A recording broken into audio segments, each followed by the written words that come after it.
محمد بخيت، مدير التنفيذي لشركه EM ديكوريشن للديكور والتشطيبات، احدى شركات ايمان المصري جروب. وطبعا احنا حاليا بتوجهات من دكتور امان المصري، احنا شغالين في مدينه التنميه الذاتيه، والمشروع ده حلم لينا كلنا تحت مظله الدكتور امان المصري ان شاء الله وايمان المصري جروب ومؤسسه آل البيت. اننا بنعمل على انشاء مدينه التنميه الذاتيه، دي مدينه صناعيه زراعيه تجاريه متكامله. عشان كده فكرت الدكتوره ايمان المصري بفكرها الرائد ان هي تنشئ شركه او كيان متخصص في اعمال التشطيبات والانشاءات بكفاءه واحترافيه. قدمت مشروعات كتير خلال الفترة الأخيرة داخل المؤسسة وخارجها، وده خلال توفير دولاب عام متكامل مجهز بضمان وجودة المعايير المتبعة EM ديكوريشن طبعا مؤسسة آل البيت.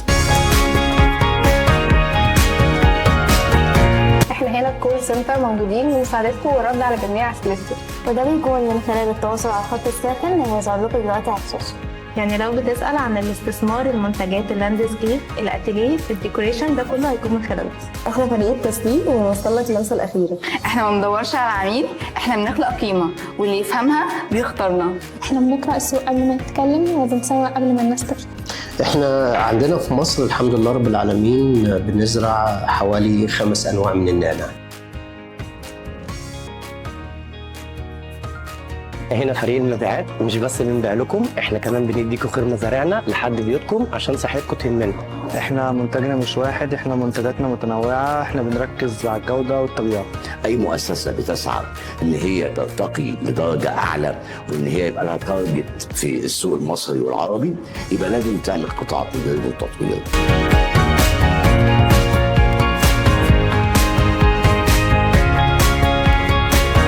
حساباتنا مش مجرد ارقام، هي اساس التطوير. وهنا ده قسم التطوير اللي قبل ما بيخرج لكم من الواقع وبتشوفوا فيديو بسيط بيكون وراه تعب كبير. خطتنا دايما واضحه، شغل منظم، استثمار مدروس.